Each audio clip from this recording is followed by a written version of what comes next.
This video is brought to you by CoolStuffInc.com, where you can find cool stuff in stock. Hello, and welcome back to another day in the arena. It's me, it's CGB. The time for talk is almost over. By the time you're watching this, we'll be less than 24 hours away from the early access event, which is on Wednesday the 27th, where I will be finally playing Magic with the Kaldheim cards instead of just talking about them. So make sure you check that out on Twitch, drop a follow, consider some Prime Gaming, stuff like that. Today, the last talky, chatty video about Kaldheim before we freaking do it. It's the crafting guide.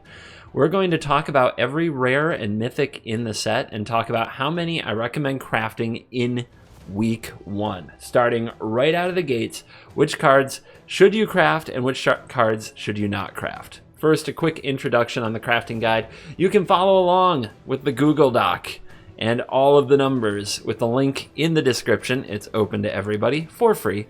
Second thing, crafting guides should be open to change. I'm not going to get everything right. It's not the way that it works, which is why a lot of the time with these reviews and with these recommendations, we have to be ready to change our minds in the future. When I say that something is a week 1 craft 4 of, it's because I believe you can make a competitive deck that you can rank up with using these cards right now with the information we have. As the meta changes, as cards get banned or unbanned, because you never know when that's going to happen, and as metas shift and as things are discovered, other cards will rise. So keep that in mind, and I like to do like a 1 week after review of the guide, and then I like to do like a 1 month after or after a ban review of the crafting guide. It's a lot of fun. So if you want to check out the Google Doc, it's got numbers, it's got comments, it's got links to everything, and you'll notice rating week 1. We'll add additional rating columns if we decide that they are useful and we want to reevaluate the crafting guide in the future. So save it to your Google Drive. And on that note, let's dive in. Let the crafting guide nonsense begin. Number 1, the very first one, going in order, Doomscar. What do you think I'm going to give a potentially 3-mana Wrath, one of the greatest Wraths of all time? Without question for me, this is a 4. I think that any board control deck always wants to have this in their opening hand so that they get the most optimal play of foretelling it on 2 and then casting it at the perfect time for only 3 mana. So I think that this is a very easy 4 of, and we just start things off on an easy one, a straight up 4. Oh, but the only time you would craft 0 is if you really hate control. Next up is Glorious Protector. Glorious Protector is an interesting card. It flashes in. I'm not going to read all the cards this time around. This is my 4th consecutive video reviewing cards, plus there's probably about 7 hours of ArenaCraft podcast of me reading and talking about cards with Arjuna. So without question, you can get me reading the cards somewhere if you actually want that. But right now, we're just going to stick to, oops, my bad. What's going on here? All right. We're just going to stick to looking at the card, talking about it. Oh my goodness. We're having a moment. I think that's the perfect size. All right, so what decks want Glorious Protector? There will be some spots where you want to play this in various white aggro decks, but really I'm thinking more along the lines of white midrange, bounce effects, decks with Skyclave Apparition, possibly decks with Charming Prince, decks that get value off the blinks. So it's a very narrow card. Angels, Tribal, and multiple Yorion decks will like it, and I think for those decks, you can craft 3 copies, and this will be a very, very good card in those decks. So I do think that this is a good 3 on the early craft. Halvar God of Metal. This card is complicated. The front side, the 4/4 for 4, giving equipped creatures double strike, really good in a Sky Maul curve. Really bad if they destroy the Sky Maul, although you do get to move the Sky Maul around for free. The Sword of the Realms on the other side is okay, and it adds some protection to this card. Look, I think this card might be very good, and that Sky Maul deck, mono white, is already a very popular deck. but I don't think it needs this card. Maybe this turning Sky Maul into more of an Embercleave is that good and you want to craft a few of these for your mono white, but I don't think you have to do it now.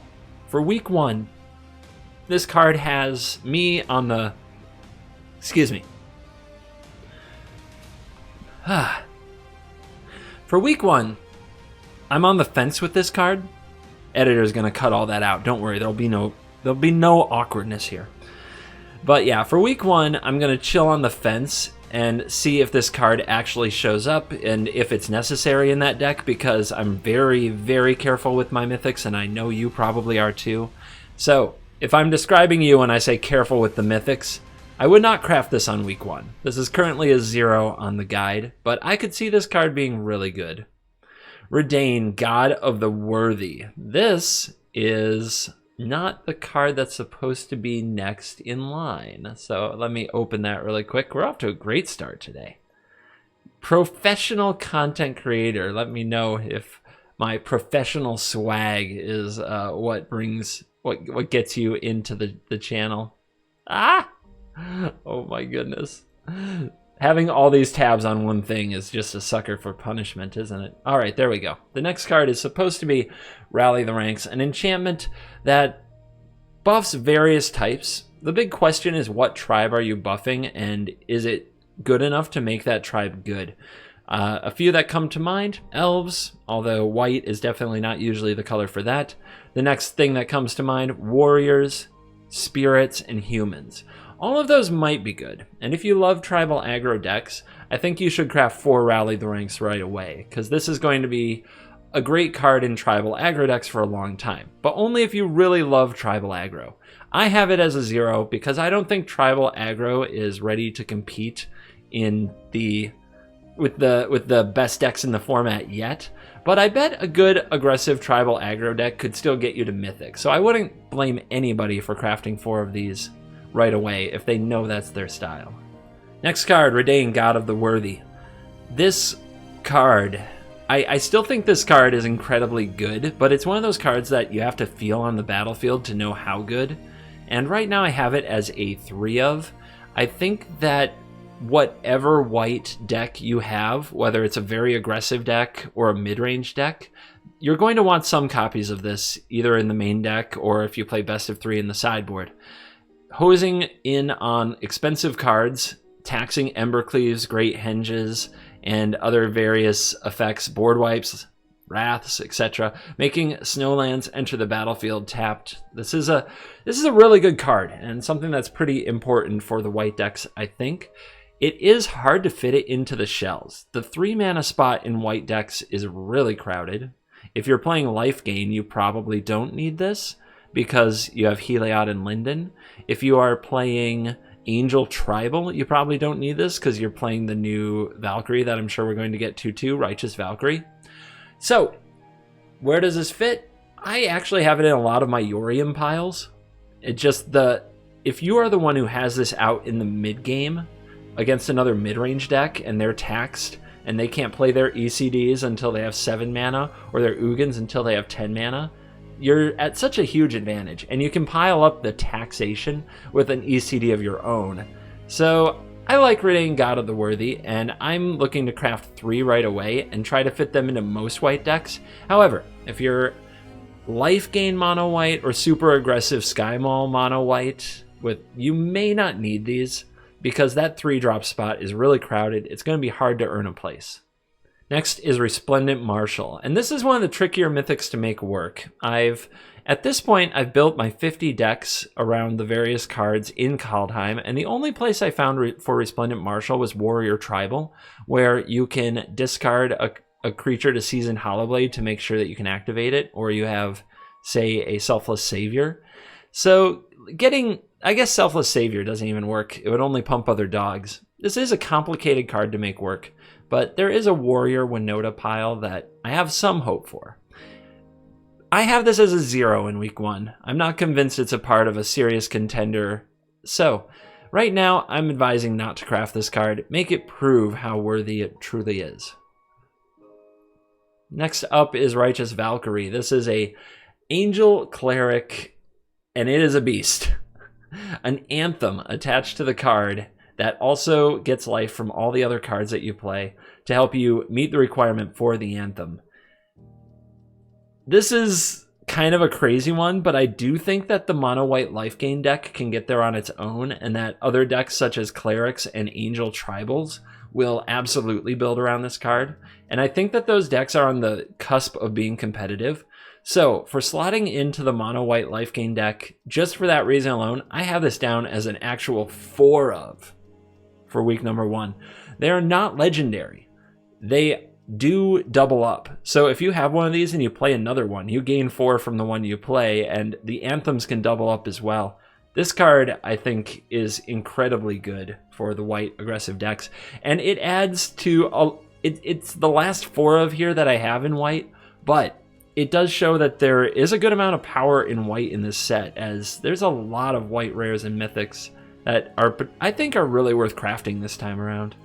Runeforge Champion is actually a really sweet card. I like what they did with runes. I like that this can search the library or the graveyard for the rune enchantments, because the rune enchantments, if they're in the graveyard, are, well, it means you don't have to run a ton of them in your deck, and that's pretty cool. It's also a dwarf warrior, so those are relevant types. The reduction on the rune cards makes it very easy to play them and draw some cards, and then you can blink them later with Yorion or do whatever with them. I really like Runeforge Champion, I really do. But the decks I brewed with it so far don't seem on the same level as other cards for the spot. So I have this as a 0 on the crafting guide, but I do think it's a playable card, and you'll know. You know if you love this card. You shouldn't be depressed if you open it. It might turn out to be a very sweet card. Search for Glory. I think that from the last several crafting guides, fans would know by now that I'm not a fan of 3-mana tutor effects. This is the best one in a while, because if you have snow mana, gaining 3 life helps replace some of the tempo you lose by spending 3 mana to search for a card. With that said, I still don't see it. Legendary card, Saga card, those are both kind of good. Snow permanent card means you can get a land if you absolutely need to. Like, all the types on it are good. The life gain is a step in the right direction, but I'm still not convinced. And because of that, I have this as a 0 for week 1.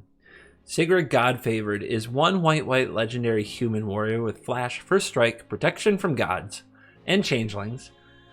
It's got a lot of cool stuff, and when it comes into the battlefield, it goes Banishing Priest on something, exiling an attacking or blocking creature until this leaves the battlefield. This, I believe, strongly, is a good card. It's a really cool combat trick baked into a creature. The problem is, it doesn't play well with the best things white is doing right now. White right now is absolutely best at playing Sky Maul and going over the top. Letting the opponent block or attack isn't really your concern. White is best at gaining a ton of life. This doesn't really play along with that because it's not proactive about the life gain, and life gain often lets you ignore your opponent's attackers anyways. This doesn't play well with Yorion. Blinking it only is a good thing if they put a token underneath it or a Stonecoil Serpent, and blinking it often won't hit another thing. You'd have to somehow give Yorion flash. Even then, it would come back on end step. That doesn't work either. So I feel like this is a card without a home. It does have great types in Human Warrior for some of the tribal decks, but I'm not convinced those are there. I have this in an Azorius Flash deck and a Warrior deck, but I don't think those decks are really on par with what the format will require in the long run. So Sigrid, even though I think it's a very good card, gets a 0 for me in week 1. Our next card is Starnheim Unleashed. This is a heck of a card. It made my most overrated cards video, and it's certainly, to me, a card that is interesting in Angel Tribal and Foretell Control, but I have no idea if those cards are really legitimate cards, really legitimate decks. I'm also not 100% sure that even if they are decks, that this is the card you need.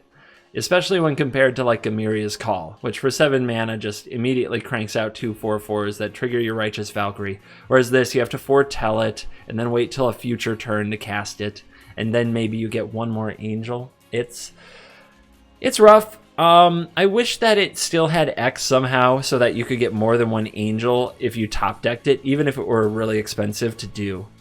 For me, Starnheim Unleashed is a 0 on week 1, and we'll keep an eye on it and see if people figure out how to really bring out the full potential of the card.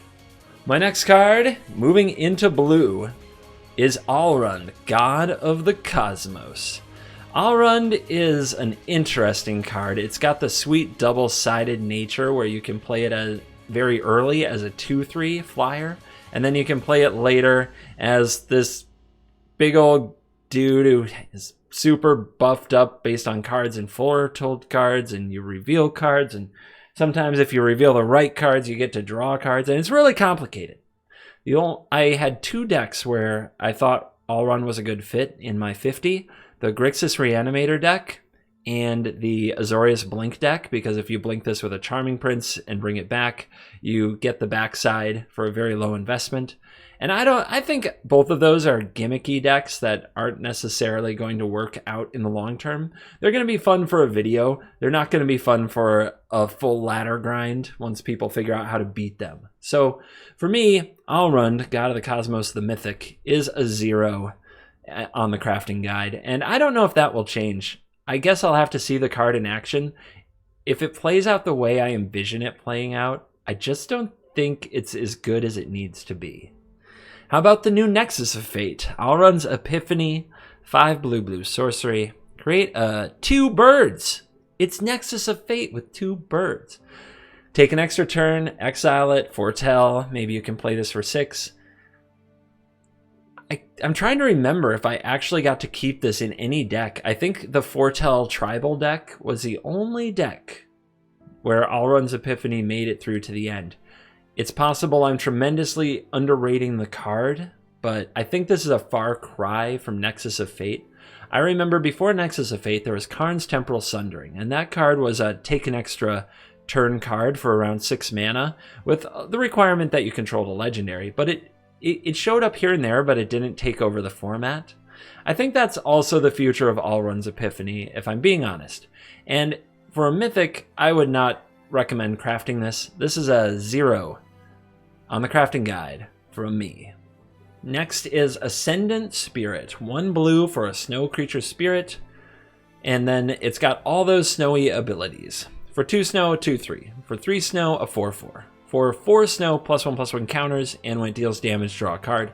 You can activate each of these as many as you want, with the last one being the important one, that you can just keep adding that ability so it draws multiple cards and acquires multiple counters.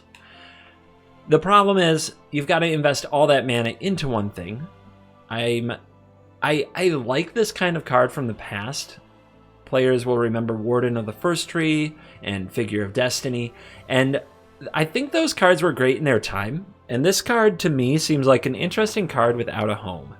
I have it in a Sultai Snow deck. I like that the snow mana can be any color, and getting it back in the late game with Jorn Snow's Staff does seem like an interesting play pattern for making sure that you always have something to do with your mana. It also, if Jorn Snow untaps the mana, you get to use it to pile it into this. That's kind of cool. I don't think the card is bad by any stretch of the imagination, but I'm not sure if it matches the meta. Right now, we just kill so many things as they hit the board. Most decks have removal spells. Rogues, Gruul is going to bone crush this. So it's hard for me to line up where this card fits in the meta. So this is a week 1 0 for me, but keep an eye on this card. It might actually come back in a big way. Cosma, God of the Voyage, the 2/4 that lets you draw cards for all the lands you play in the game, or the 3/3 vehicle for 2 that gets you lands. What a card. If you saw my top 10 video, you already know. I put this as number 1 in the set. It's one of the only legends that you can draw all 4 of, and it's fine. Because you can play 1 as the vehicle, you can play the next one, crew the vehicle, then exile it, play the next one, crew the vehicle, then exile it, play the next one, crew the vehicle, then exile it. You can have as many of these in exile as you want, just only bring back 1 at a time, unless you really need the extra cards. I still think this is the greatest card. It's not going to surprise anybody that I give Cosima a 4 on the crafting guide. Cosmos Charger, the horse spirit that makes your foretell cards cost less and lets you foretell on the opponent's turn. Guys, if you ever want a million comments on your YouTube videos, just just even speculate that Cosmos Charger gives your foretell spells flash. Instantly, a million wannabe judges, and some real judges, will dunk into your comments. It's fun. Go ahead. You can post it again if you want on this video. But anyway, that is too bad. If this gave foretell spells flash, that would be really something. Fortunately, blue does have a lot of foretell spells that are instants, and getting to foretell on the opponent's turn does let you be more flexible with your mana. But I'm not sold on foretell tribal, and I'm definitely not sold on a 4 mana 3/3 flash or sometimes 3 mana 3/3 flash. For me, that deck has to really show us what it can do, so I'm giving Cosmos Charger a 0. Cyclone Summoner, the mega giant wizard that bounces all permanents except for giants, wizards, and lands to their owner's hand if you cast it from your hand. Why did it have to say that? Could have been such a sweet reanimator and blinkable card, but no. So Cyclone Summoner is pretty cool, and it's definitely the top end for the giant tribal decks. I think it is a pretty important card in those decks. Playing it off Invasion of the Giants is good, but all of that has to prove itself, and I'm not even sure it belongs in that deck. It would require battlefields that get gummed up with a lot of bodies and tokens, and that might be the meta that we're in. It might not be the meta that we're in. Cyclone Summoner is not the card you want in your deck if you are playing against somebody who has a lot of removal spells and isn't trying to build a board. So, definitely not what you want in your deck against Yorion, bouncing back all of their Omen of the Seas for future uses. So for me, Cyclone Summoner is a 0 early in the format, but it may well play a role in various decks, so keep an eye on it. It might be crafted later. Graven Lore, 3 blue, snow instant that scries a billion, draws some cards. I think the best use for this card is in the deck with Jorn Snow, which already runs a lot of snow permanents, and can use the mana that Jorn Snow untaps to play this and cast some of the cards in the same turn. I'm not sure how great that deck is, although I love the look of it, and I'm not sure that Graven Lore is necessary in that deck, so this is a 0 for me for week 1. Our next card is Icebreaker Kraken. The best thing about Icebreaker Kraken is that it's illustrated by Chris Cold. That's a flavor win. But the Kraken itself is, I don't think, a true winning card. The returning 3 snowlands to bounce it does make it really tough to replay the Kraken. I like the idea of reanimating and flickering this and locking the opponent's creatures down for the rest of the game.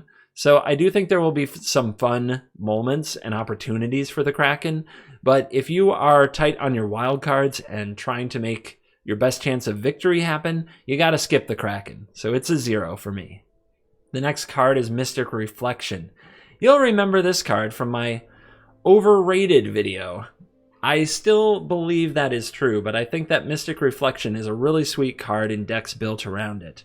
If you are a jank player, if you are a memer, if you are into the nonsense, I don't think you need to hear my opinion of this card. Don't let it stop you. If this is your idea of fun, craft this and get about turning a bunch of things into a bunch of other things. Knock yourself out. If you are competitive, I don't know if a deck built around Mystic Reflection is a better version of a deck. I think that a lot of decks are good without this card, and that this kind of adds a different angle, but an unnecessary one. So for me, Mystic Reflection is a 0 on week 1. And I do hope that changes, because it is a pretty awesome card. Our next card is Orvar the All-Form. It's going to take a lot to get me to spend my Mythic on a Shapeshifter that only triggers when instant or sorcery targets one or more other permanents I control. It's asking for a lot of things to line up well. And while I think that's very possible, and the outcomes can be kind of broken, especially teaming with things like Goldspan Dragon and fight effects and Snakeskin Veil to give hexproof, I think that the Orvar it's a bridge too far. I think it's kind of a win more card in a lot of ways, that you need this on the field and the other permanent and the spell, whereas if you just had the other permanent and a good spell, you're probably doing fine. So this card also has to prove itself to me. The conservative mythic wildcard hoarder in me is giving this a 0 for week 1, and I do hope that a really great shell for this reveals. Watch out though. Early on, for the first week or two of the format, I think there are going to be a ton of shells with this that look good, and it's not going to be clear that they actually compete with the best decks in the format. Reflections of Littjara is 4 and a blue enchantment for choosing creature types. And then everything you cast, you get to copy from that creature type. Well, that's some nonsense if I've ever seen some nonsense. And as a 5 mana on its own do-nothing enchantment, it goes right up there with Doubling Season as a 0. But you know if this is your brand of nonsense. Don't let me stop you if it is. Into black we go. And the first card is Blood on the Snow. This is a snow sorcery that destroys all creatures or destroys all planeswalkers. Then you return a creature or planeswalker card with converted mana cost X or less from the graveyard to the battlefield. I said I wasn't going to read all the cards here. I like reading this one. You have to spend snow mana to get it. I was surprised. This was a card I planned to rank at an absolute 0, and then I started building my 50 decks. I actually fit this into a number of things. Mono Black Control, Grixis Reanimator, Dimir Control, and it kind of got me hoping. So I thought about giving this a higher score, but I'm not sure that those decks are necessarily better because they have a snow mana base and Blood on the Snow. The snow mana base has a lot of cost right now. You run less Castle Locthwains. You run less dual-face lands like Hagra's Mauling. There's just a lot of cost. And I'm not sure that the Blood on the Snow decks are better than the decks without it. Therefore, while I'm hopeful and I'm going to enjoy playing this deck at some point, I'm still going to give the card a 0 for those of you hanging on to your wild cards and trying to make sure that you only craft the best things. And it's really important that I rate a lot of things 0 in this specific crafting guide because, spoiler, this set has a lot of good cards. I know that it sounds like 0, 0, 0, and that can be disheartening sometimes. I'm trying to explain that these still could be good, but I don't think they're as good as the best cards in the set. And I want to wait and see if they can really compete before crafting them. I don't think that's bad advice at any point, really. So anyway, my crafting guide, I'm going to try to be honest and do it my way. It's not for the jank lords, it's not for the meme lords, but you guys already know. If you love a card, don't let me stop you. Burning Room Demon. It's going to get a 0 from me. It is a mythic, it is a 6/6, and I have defended it on multiple occasions, saying that you can play this in Emergent Ultimatum and Titan's Nest strategies, but I don't think those are going to be top tier decks, and I think they need to be tuned anyway. It's not clear that the Demon Berserker is going to make the cut in those decks, even if they are. So for crafting a mythic, I don't think that this adds something to your deck that you absolutely needed. So for me, this one gets to hang out on the sidelines. It's a very small upgrade to decks, not a huge one. Crippling Fear. I like the idea of playing your elf or cleric deck and casting Crippling Fear, wiping out several of the opponent's creatures while keeping your board intact. The problem is that I don't think -3/-3 is enough to do that.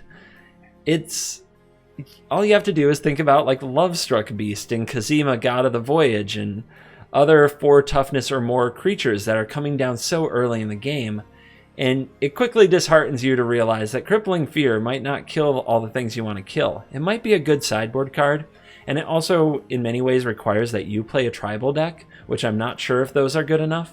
So this is a 0 for me, another card that has to prove itself. Draugr Necromancer. I was pretty surprised when this card made it into multiple of my 50 decks from Kaldheim. It seems pretty great in a deck where you can cheat mana, or pretty great in a deck with Blood on the Snow in it. It is worth noting that while you have to have this on the battlefield to cast cards with ice counters, you can exile some things, put ice counters on them, then get the Necromancer back later and cast the cards with ice counters on them the same turn you play that Necromancer. The ice counters aren't beholden to the Necromancer itself. So you can play, you can have this out early, wrath the board, some things get exiled with ice counters, your Necromancer's gone, you can't cast those cards right away, but later in the game you can get the Necromancer back somehow, say with a Blood on the Snow, or an Agadeem's Awakening, right? And then you can cast those creatures. So that's okay. the card still has to prove itself to me. I had it in Sultai Snow, I had it in Mono Black Blood on the Snow, and maybe it will actually break through. For me, this is another wait and see that I'm not willing to craft in week 1. 0. Dream Devourer. This silly Demon Cleric currently has the extended art price of $666. And that's about the most interesting thing I'm going to have to say. Because I still haven't figured out what to do with this card. And I feel like somebody else is going to figure this out. And I'm going to just feel so stupid. I'm going to like slap myself. Be like, why didn't you think of that? But Dream Devourer. For me right now, it's a 0. I need somebody to show me the way. I just can't. I can't do it. I can't find it. Aegon, God of Death. Would it kill him to get the high res? Sorry for the blurriness here on Scryfall. Not sure what's up with that. Anyway, the Throne of Death is a really good artifact. Aegon, God of Death, is a very interesting creature if you can make it work. Multiple decks that I built with Aegon, God of Death in the 50 decks from the video yesterday looked very, very good. And I don't ever see this being a necessarily bad card. I think the Rakdos lists in particular have a ton of tools, and I'm pretty high on them. I think they might be very competitive. It's with a little bit of cautionary, like caution, that I'm going to give this a 4 on the crafting guide. I think it's a really, really good card. I think it will fit in a number of archetypes. I think you can play it in a number of spots. And, yeah, any black deck with creatures, you might want to try this card. That said, I'm worried I'm too high on Rakdos, but Rakdos is the deck that I think can compete, especially against rogues, where Aegon is going to shine. So make sure you check out my Aegon God of Death Rakdos deck if you're looking for an example of where 4 of these can make a huge difference. Eradicator Valkyrie. Well, if this is a mythic angel berserker with a ton of abilities, how is it possible that it still not be that good? I just think the stats line up so poorly. The 3 toughness makes it pretty easy to kill. Lack of haste. The boast ability, like, it's kind of expensive. 2 mana, and you have to have another creature to sacrifice. Although it's kind of cool that you can sacrifice something that got blocked and was going to die anyway. But for me, the Valkyrie just doesn't really do it. I have it in my Berserker tribal deck because the Berserkers in general are pretty bad, but it didn't make the cut anywhere else. So for me, I'm giving a 0 to the Eradicator Valkyrie. But hey, you get to save your mythic wildcards for something else. Haunting Voyage, is this the mythic we're saving our wildcards for?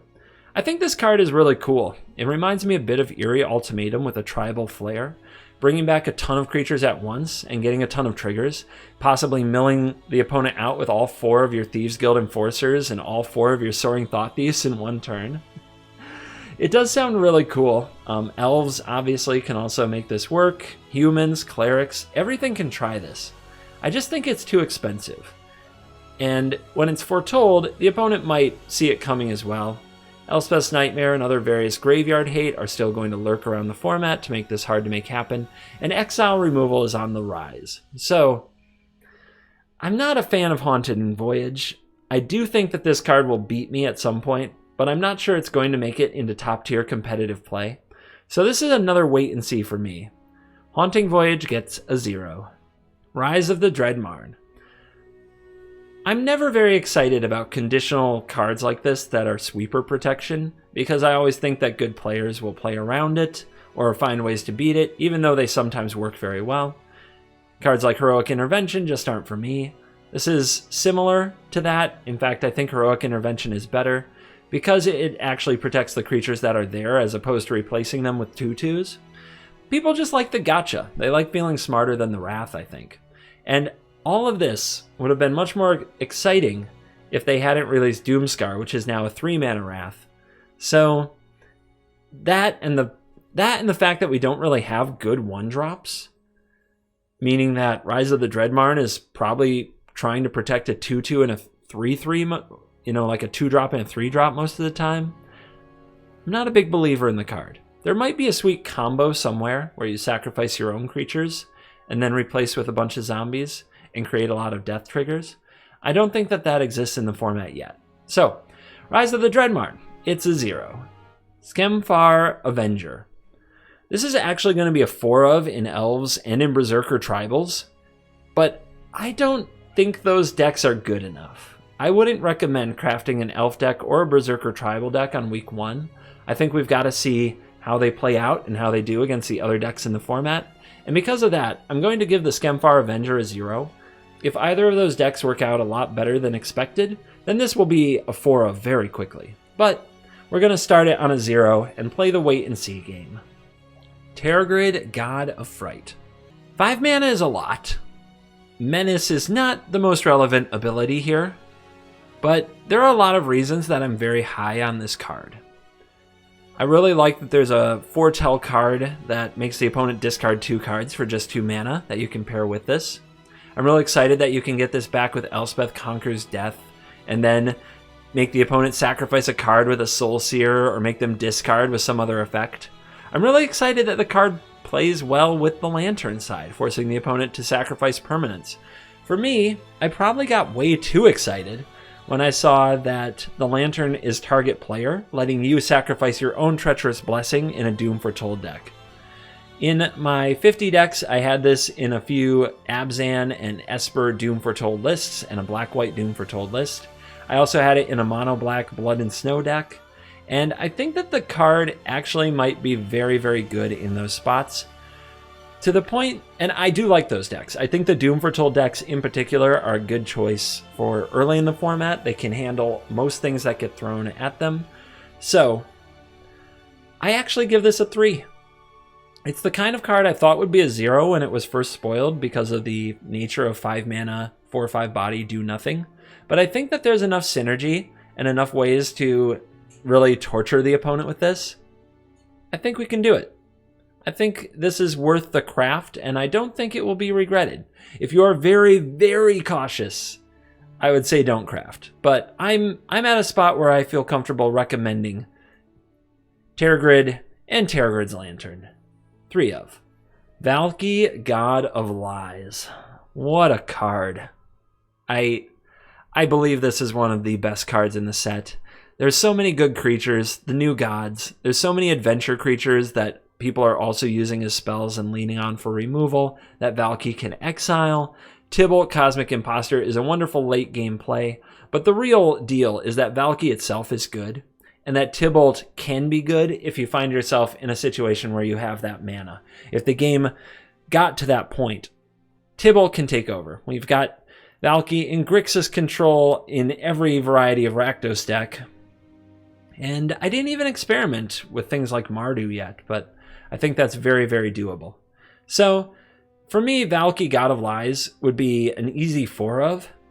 I'm going to give it a 3 because it's a mythic, and because I don't think you're going to necessarily miss out by not having 4. I don't think 4 will hurt you, but I think that if your 4th copy is another rare or uncommon, you can save that mythic wildcard for something else.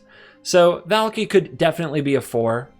And I'm going to give it a 3 on the crafting guide because I do think you should craft it. I just don't think the 4th copy is absolutely necessary. I think with 3, you'll still have a Valkyrie sometime in the early and mid game, and you'll draw a Tybalt Cosmic Imposter in the late game when you need it. Our final black deck is Varagoth, Blood Sky Sire. It's a rogue. It's a demon rogue. And I would give this a 0 for being a 3-mana 2/3, does nothing when it enters the battlefield. It has to attack to boast, then when it boasts, the card goes on top. But I can't get out of my head how frustrating it will be to play against a rogues deck. Have them counter a few things, play a few threats, you kill the threats. They play Varagoth. Okay. The next turn they attack with Varagoth. They boast. And they have like a Merfolk Windrobber, right? And they put a Drown in the Lock on top of their deck. If you don't kill the Varagoth right now, and remember, they can still draw a card with the Windrobber potentially and counter your removal spell, so you might have to kill it twice. But if you don't get rid of Varagoth right now, then the next turn it can do this again. And it can just keep attacking and boasting and getting all of the Drown in the Locks until they've countered and removed everything relevant. And then when they run out of Drown in the locks, they can the next turn fetch Into the Story or call the Death Dweller to get Varaggoth back and just keep going. And the idea of a rogue deck getting to tutor for 2 mana every turn, I'm getting a headache thinking about it. And if that's tilting me mentally, I know it's going to tilt my opponents. So I'm giving this a 1 because I don't think we want too many. I don't think that you want like 3 or 4. This isn't double-sided. You don't want to draw multiples. But I think we should craft one and try it. I think the rogue gamers of the world should put this in the deck and try it out. Hey, worst case scenario, sweet Brawl Commander. We made it to red. We are into the red. Oh my goodness. And 42 minutes in. I'm going to speed it up. I think Arnie is good, not great. I think that Mono Red and Gruul could use 1 copy of this, and if it doesn't work out, another Brawl Commander. So for me, Arnie is a 1 of. I would only craft 1. Bergi, God of Storytelling. It made my top 10 list. It has the double-sided effect that makes all these gods that are legendary so good, where drawing multiples is not a bad thing. And I think that the combo decks and the mid-range red strategies that this enables are potentially very good. This is a 4 recommendation for Bergi. I recommend you craft 4 copies of the God of Storytelling. Calamity Bearer. This is a giant berserker, 3/4 that doubles damage. I have this in 1 deck, a Giants deck, and you better really love Giants if you're going to craft this. For me, it's a 0. Dragonkin Berserker. I have this in Mono Red Aggro, trying it out with Bergi. I have it in Berserker Tribal, but I just don't think that this is really the card that you're looking for. I'm not sure about it. I think the body's a little bit too weak for the Bone Crusher meta and the Shock meta, but maybe something will change there. And teaming up with Bergi to boast multiple times and crank out dragons in the late game does sound really good. I'm giving it a 0, but this is one of those wait and sees. Keep an eye on this card. It might turn out to be better than we think. Goldspan Dragon. This card is the other best red card in the set, and across multiple aggro, midrange, and control strategies like Counter Dragon, Goldspan Dragon is a 4 of. The ability to basically create this creature for 2 mana and then protect it if the opponent targets it in any way with various counter spells or pump spells or protection spells. I think this card is going to be a serious player in the format. It also ramps you into Tibalt, Cosmic Imposter, or maybe Ugin if you're going a step further. So, Goldspan Dragon, 4 of. Definitely. Magda the Brazen Outlaw. Early on, I would have predicted that this card would be a 2, a 3, a very good craft. As it turned out, I don't think they gave us enough dwarves. I'm going to be trying the dwarves in Dragon's deck, but it doesn't look consistent to me, and Magda herself is a very fragile 2/1 creature. So while I do have a few decks that Magda is trying to play a role in, I don't believe that you need Magda, and I'm not convinced it will be part of a top tier strategy right away. So my recommendation is not to craft Magda the Brazen Outlaw. 0 copies. Quake Bringer. Ugh. This is a tough one. I feel like Quake Bringer is for sure a 4 or a 0, because if you want it, I think you want all the copies of it, because they trigger themselves, they play well off each other. But I still think the biggest problem with the card is just the fair case scenario. I don't want to pay Foretell 2 and 4 mana for a 5/4 without any other abilities other than the 2 damage on upkeep. And I don't like no haste, no trample, no ETB, right? And I also don't want to pay 5 mana for that body. I can't get past the fact that on its face, in my opinion, it doesn't do enough. And I would love to be wrong. I think there will be a lot of decks with this early in the format. If you're like me and you're skeptical of the Giants and you're skeptical of Quake Bringer, do wait a week or 2. It's mythic, and I think it's a 4 or a 0. I don't think crafting anything in the middle can be right. It can be done. I just don't think it will be optimal. So let's let's give it a week or two. Please, give it a week or two. I'm going to give this a 0 for week 1. I will be happy to adjust it, but I think this card is going to be all over the place for at least a week or two. Make sure it's actually a winning card during that time. And then craft it if it is. Reckless Crew. I don't get it, man.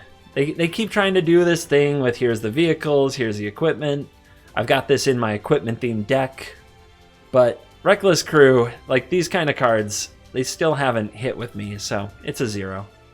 Tybalt's Trickery. Do you like chaos? Do you like random nonsense? Tybalt's Trickery.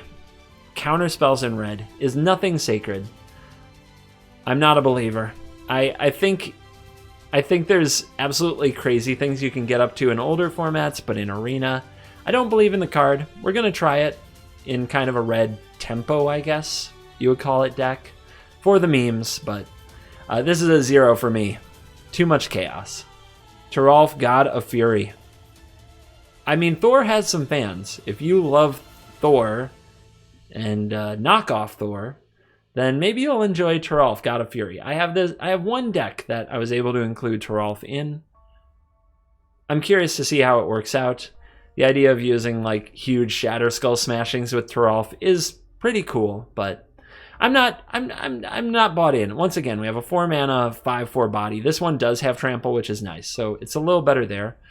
The equipment side, I think this hammer is insanely overpriced. Like 2 to cast, 2 to equip, 2 to unattach it, and then it's unequipped again. And some creatures don't even get the +3/+0 benefit. I can't get past kind of how terrible I think the hammer is. I think Thor's hammer deserved better. Wait, this isn't Thor. Never mind. The front ability could be fun. I'm going to try to play it with some giants and some squash and some things like that. So, card gets a 0. I would love to be wrong. Tundra Fumarole. This card does 4 damage and kills a thing, and then gives you back some mana to use. Is it snow mana? I don't know. Everybody keeps fighting over that, but I believe it is.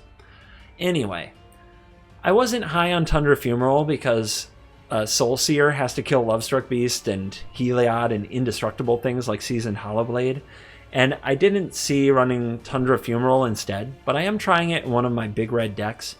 And one place where I like Tundra Fumarole is killing Cosima, which I think is going to be a big litmus test for the format. Can you kill Cosima on turn 3 and make sure that it doesn't get exiled? So this card does do it.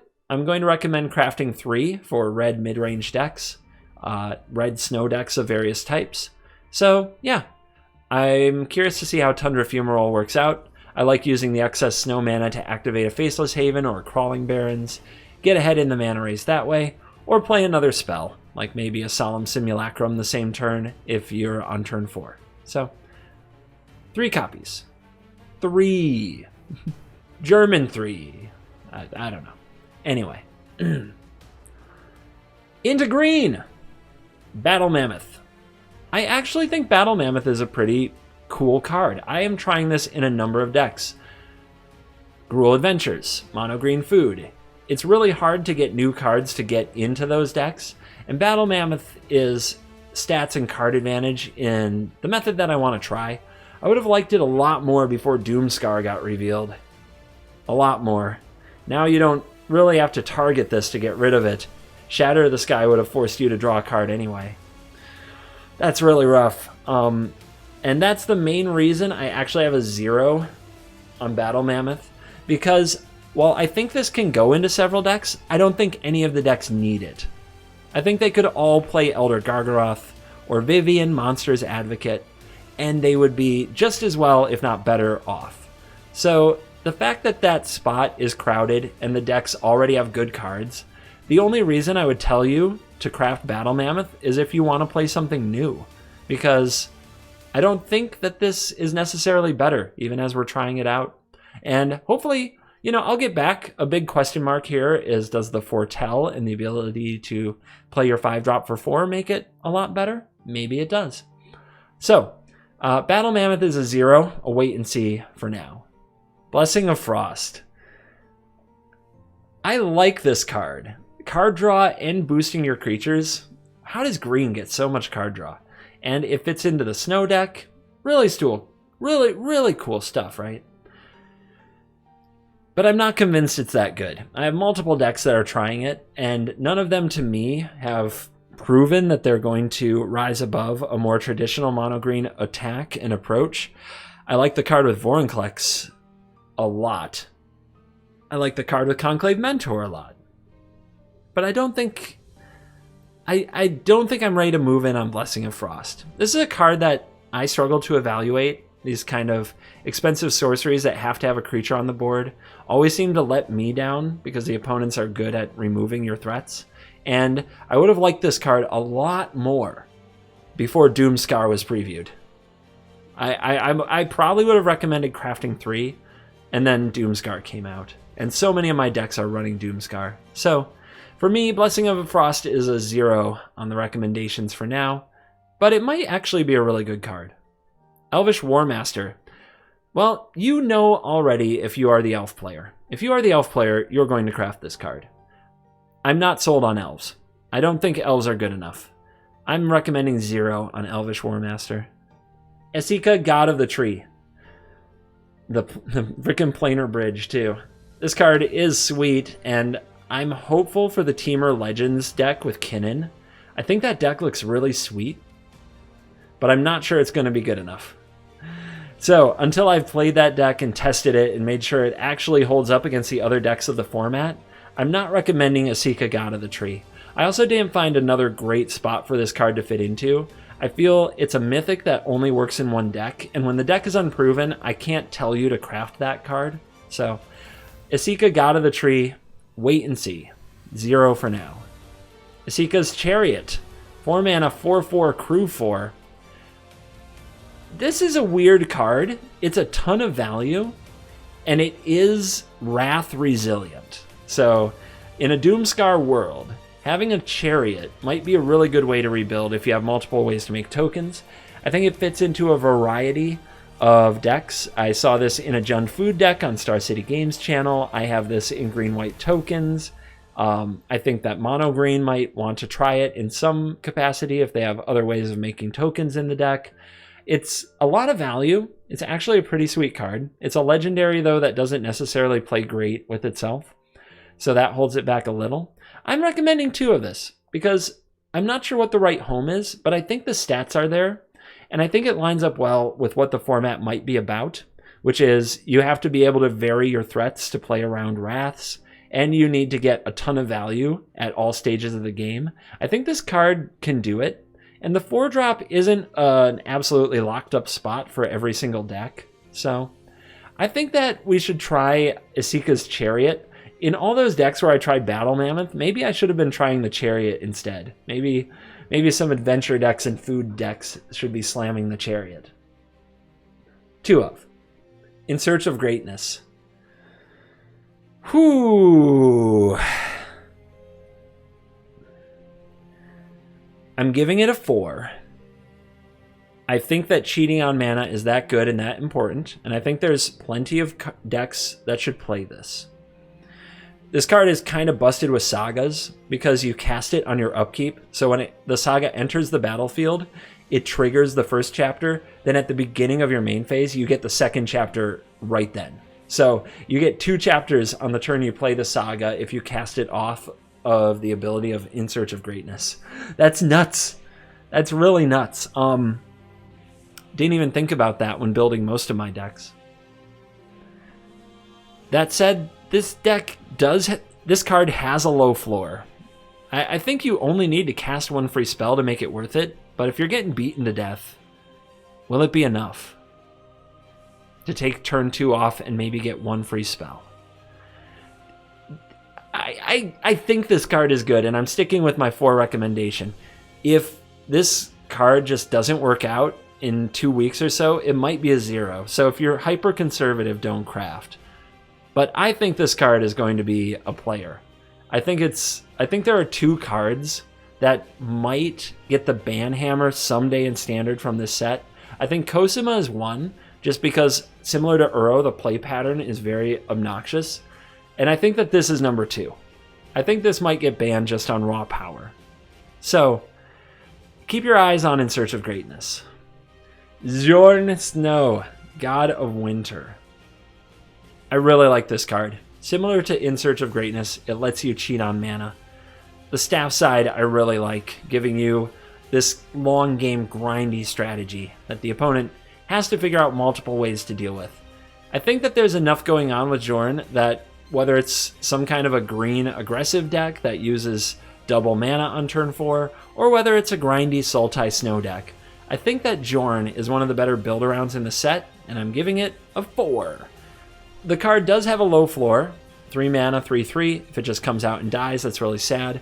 So, especially the mono green version where you just play this, you see what happens. If it dies often, that's really bad. That's why I think the Sultai version is necessary, so that you can play the staff and use the staff in the spots where Jorn might just die and not be good. But man, the idea of playing into a late game where you have Jorn, God of Winter, and the staff working as your end game, it's kind of like Lurrus in Rogues, where just what can they do? Every turn you pull further ahead, and unlike Lurrus in Rogues, you just have a billion mana, so you can sink it into anything you want to. So I like this card a lot. 4. Kolvori, the God of Kinship.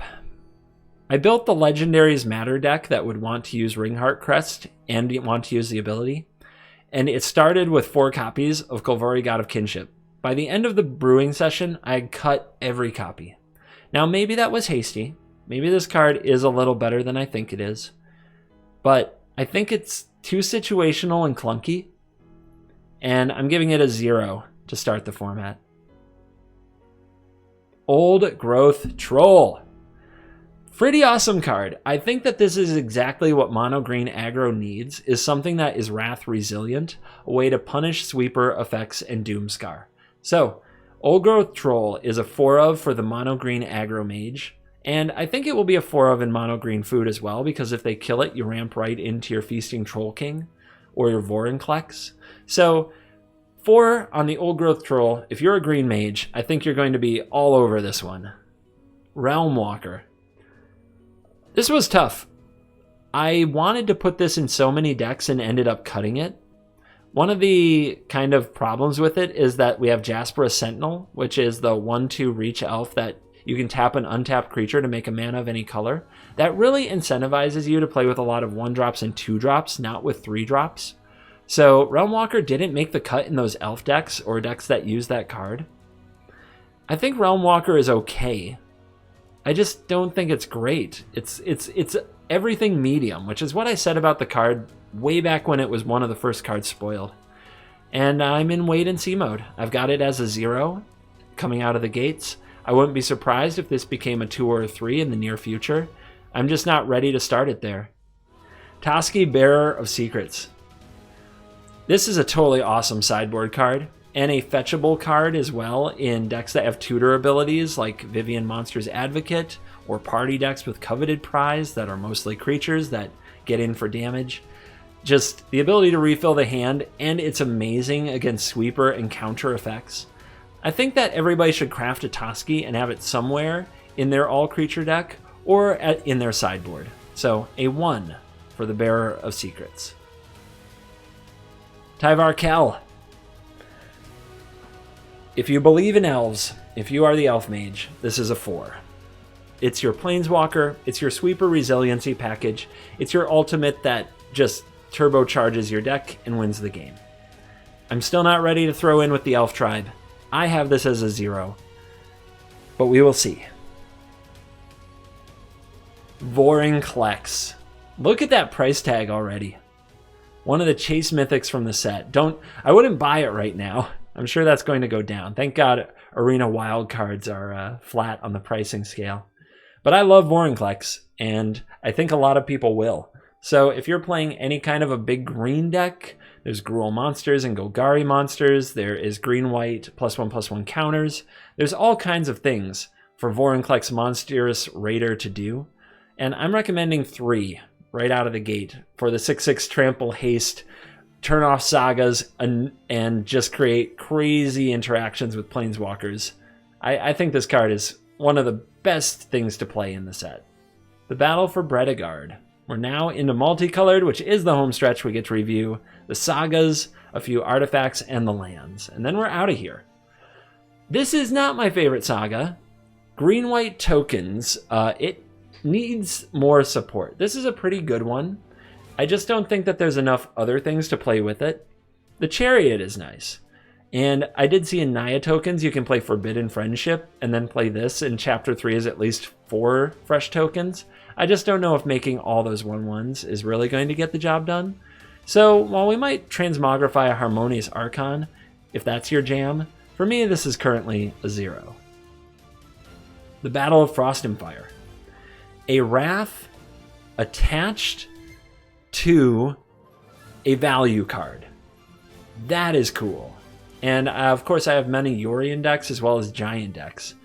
If this were only a giant tribal card, I wouldn't give it the rating I'm going to give it. But the fact that you can blink it with Yorion, and the fact that it can also go in things like Grixis Reanimator, it kind of curves pretty well into Tybalt, where you get the 5 or greater action on turn 7. For me, it's a 3. I think there are enough homes for this, even if you're not giant tribal. I think that you're going to get some play out of Battle of Frost and Fire, which in some ways looks like a worse Storm's Wrath, but when you realize that the opponent, if they don't even play creatures, you can still just cast Battle of Frost and Fire, get a Scry 3, and then a draw 2, discard a card. That is nice. And if you can blink it, man, do you start digging through your deck. The Bears! This card barely got a 0. See what I did there? I don't think there's enough Changeling support, but I think this is a good card. I do think that there's enough going on here that this card might see play. I just need someone to show me the Shapeshifter deck, the Simic or Bant or Sultai Shapeshifter deck. And I'm willing to be impressed, but I didn't find room for this card in any of my 50 decks, so I need someone else to show me the way. The Blood Sky Massacre. It's the hope for Berserker Tribal, and I don't think Berserker Tribal has a good enough curve to make this happen. Especially, like, how it's so hard to play a good 1-drop that's a Berserker in a 2-color deck, the way that mana is currently set up. So, the Blood Sky Massacre gets a 0. Firja's Retribution, the Angel Saga. I love the look of my Angel Saga deck, but I'm not convinced that this card is what you absolutely need. I actually think you might be better off not playing black and just playing white and maybe another color, white blue, white green, something like that, or just mono white, because the Retribution is nice, but there's a lot of cases where chapters 2 and 3 do nothing. If the opponent times a really good sweeper effect into a removal effect, you could end up getting nothing out of this card. So since it only fits in one kind of deck, and since it is kind of easy to counter, I'm giving the Retribution a 0. Harald Unites the Elves. If Elves were good, this would be a 4. A little bit redundant at this point. If we gave Tyvar Kell a 0, how could we give this a 4? So you know what I'm going to give it. But keep an eye on that elf deck. Immersturm Predator. This is a tough one, because I think this only goes in one deck. Rakdos Sacrifice, maybe with Jund, play it with Korvold, right? But really one type of deck. You know the deck. A Crow in War, Claim the Firstborn, Village Rites, Woe Strider. This card.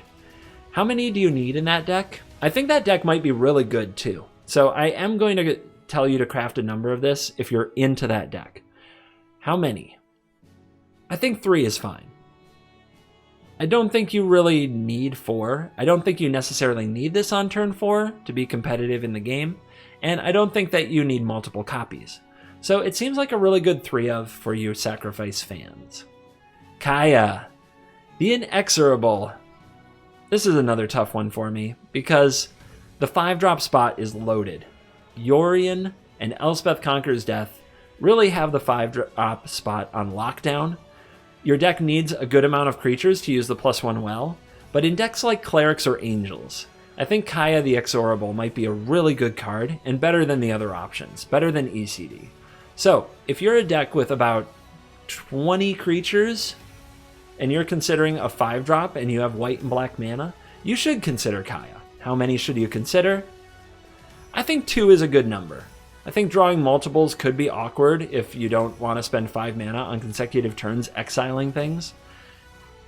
And 5 is a lot of mana to spend, but I think 2 is a good number of craft for Kaya the Inexorable.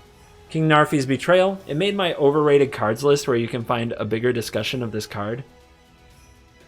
This card, probably unsurprising after that discussion, gets a 0. I think it has too low of a floor and won't quite be as good as people want it to be. Koma, the Cosmos Serpent. 7 mana. I think there might be a world where one of this is a good sideboard card, but if it's ever good, the meta will just adjust to it and play the cards that wreck this. Doomscar is one of them, and that card isn't going anywhere. And this doesn't have flash. I guess the indestructibility from sacking a serpent is the draw against Doomscar, so maybe it's not as bad as I just made it out to be, but even then, it's still 7 mana. That's a Genesis Ultimatum or an Emergent Ultimatum. Yeah, I don't believe you should spend a Mythic Wildcard on the Cosmos Serpent yet. 0. Nico Aris. I like this card. I think that there's enough synergy with the +1 to just use it every now and then in kind of a good way. With a Skyclave Apparition, maybe with an Omen Keel that you want to turn into a Kozima. Like, things like that will matter. A Solemn Simulacrum is another card that bouncing can get you a little value out of, although bouncing your stuff isn't even close to as good as blinking. Bouncing a Yorion, blinking a ton of permanents now, that's exciting. The -1 will kill things here and there. Sometimes the opponent will just have one creature on the board that you can play Nico and kill, and you feel really good about it. It's also going to have a lot of things it misses. All the Vigilance creatures, Questing Beast, Speaker of the Heavens. That's going to feel bad. The -1 to create a shard token is the saving grace. On its own, it could be a 3 mana, make 3 shards, draw 3 cards. That's not bad if you have the time to use it. So, I think it's best in a deck that goes long, and still has some creatures here and there. What deck is that? It's Yorion. It's Yorion. So, I like Nico Harris for Yorion, and because of that, and because I am a Yorion gamer, I'm recommending 3 copies. Raven's Warning. It's interesting. In my most overrated cards in the set video, this was one that they wanted to defend the most. The comments really defended Raven's Warning. Somebody even went so far as to say I'm going to be playing 4 of this in every deck. I really don't think so. I'm still giving this a 0 for the craft. I do not believe in the card. I think it has too many points of failure, and I think in the end the value is very medium compared to what you can get for the mana. Terolf the Realm Eater, the legendary wolf. Yeah. I still don't think this card is even good. The ways to take advantage of it just aren't there. I've beat up Seralm of the Rainbow Socks enough. Sweet Commander card. Not really a standard card. Definitely a 0. Showdown of the Scalds. 4. You get 4 cards. You may not get to play every single one of them, but even if you don't, you get this sweet ability to move +1/+1 counters around, which makes the card even better in an aggressive deck than in a control deck. And in a control deck, it's still really good. Probably not a typical counter your spell control deck. I don't think that's where it goes. I think it's a tap-out control deck, the type of which Yorion and Dream Trawler and Elspeth Conquers Death have been enabling for a while now. So, gosh, I didn't even brew like a Mardu Yorion deck where I think this would be pretty hot. So, Showdown of the Scalds made it into several decks, from tribal aggro all the way up to Yorion control. So this, for me, is still a 4 of. I'm ready to come out of the gate swinging with Exile 4 from Showdown of the Scalds. Waking the Trolls. I'm not sure that there's going to be a matchup or a deck where it's all about paying 6 mana to destroy a land and then get some sweet effects on the following turns. I think too many games are still scheduled to be over by then. Or, even if this is a thing that you can do, is it going to outvalue what the opponent can do in the late game? I don't believe it. So, Waking the Trolls is a 0 for me. Into Colorless, we're almost done. Thank you so much for hanging with me for over an hour in this epic video and all of these talking videos. If you're not sick of my voice yet, thank you for being an awesome fan. I really appreciate it. The Cosmos Elixir. At the beginning of your end step, draw a card if your life total is greater than your starting life total. Otherwise, gain 2 life. I mean, I love drawing a card. I love that it gives you the life gain to try to get you there. So there's a lot of things about this card I like. I can't help but feel it's just overpriced. That 4 is too much. 3, I think I would be all over this. 4 seems the stretch. It's like the bridge I'm not willing to cross. And I'm not sure why. It's just a voice in the back of my head. So this might be an okay sideboard card. I'm going to give it a 0. I just think it's overpriced. Maskwood Nexus. You know. You already know.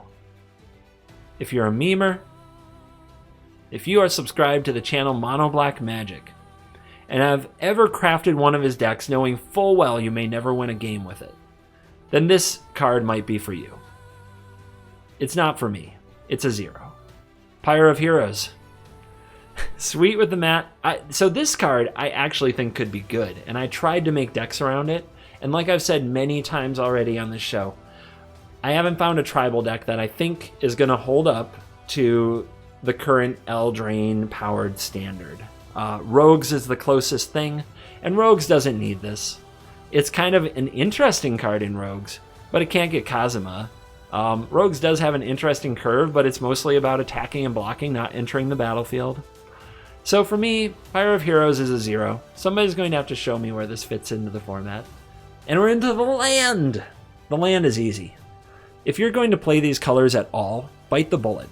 Craft the pathways. They're really freaking good. Or just be a snow gamer. That's like, only somebody who's exclusively a snow gamer might not want the pathways, but nearly every other deck is going to run a ton of these. And they are lovely cards. So, tear off the band-aid, get your pathways if you have the wild cards and you take your win rate seriously. If you want to get to Mythic, get the job done. Get your darkboard pathways. If you play these colors at all and you're not exclusively a snow gamer, get your pathways. Faceless Haven. This card is awesome. I adjusted the mana bases for a ton of decks to be snow to run Faceless Haven, and it was amazing how many silly things I figured out with the ability to have all creature types until end of turn. Activating this in response to the trigger to your Angel Saga can give this double strike or the ability to tap to deal 4 damage to a creature. That's awesome. If you have Magda on the battlefield and you activate this and you tap it for mana after attacking, then you make a treasure. That's a micro thing, but it's a cool trick. There are so many places I was pretty excited to have Faceless Haven, and where its creature type's ability mattered. And I think it made Snow a much more playable thing than it would have been otherwise. So I am all about Faceless Haven. I think that this is a 4 of, and you'll find a number of cool decks to play it in. Oh, and it is better than Crawling Barrens in most decks. Crawling Barrens is 5 mana to attack with a 2/2 the first time you activate it. If you are playing any kind of an aggressive or mid-range deck instead of a control deck, then that first attack being a 4/3 for 4 instead of a 2/2 for 5 is so much better. And obviously only 1 or 2 attacks hopefully will end the game when you're powering up your Faceless Haven at that stage of the game. This is better than Crawling Barrens in most decks. The deck's playing snow, obviously. Hengegate Pathway. The beautiful, beautiful blue and white pathway we've waited for so long. I get a tear in my eye just thinking about it. 4. Tyrite Sanctum. I'm not ready to commit to the gods in such a way as to have a colorless land in my deck, and then the 2 in a tap and the 4 in a tap to put an indestructible counter is so much. I don't believe in the Sanctum. If it were a snow land, then Jon Snow untapping it would be really cool. And I'd almost put it in there just to try it out, but it's not. It's not a snow land either. 0. And last, the big one, the controversy. If you want to run the legendary ramp deck, if you want to put all 4 ultimatums in your deck, you probably haven't been, you're going to ignore me anyway. Craft to your heart's content. the most overrated card in the set by far, in my opinion, gets a 0. And that's the last time I'm going to try to talk trash about the World Tree for a long time, because I do actually like the card, and it's going to be the first commander deck I build from this set. It's going to be a World Tree deck. But on MTG Arena, I don't intend to spend my wild cards on it unless I'm building a deck for content, which, oh yeah, that is what I do. So, as kind of a disclaimer for those of you who stayed to the end and are incredibly cool, I'm going to craft almost all the cards you saw in this video, because I'm making content and I'm trying to learn.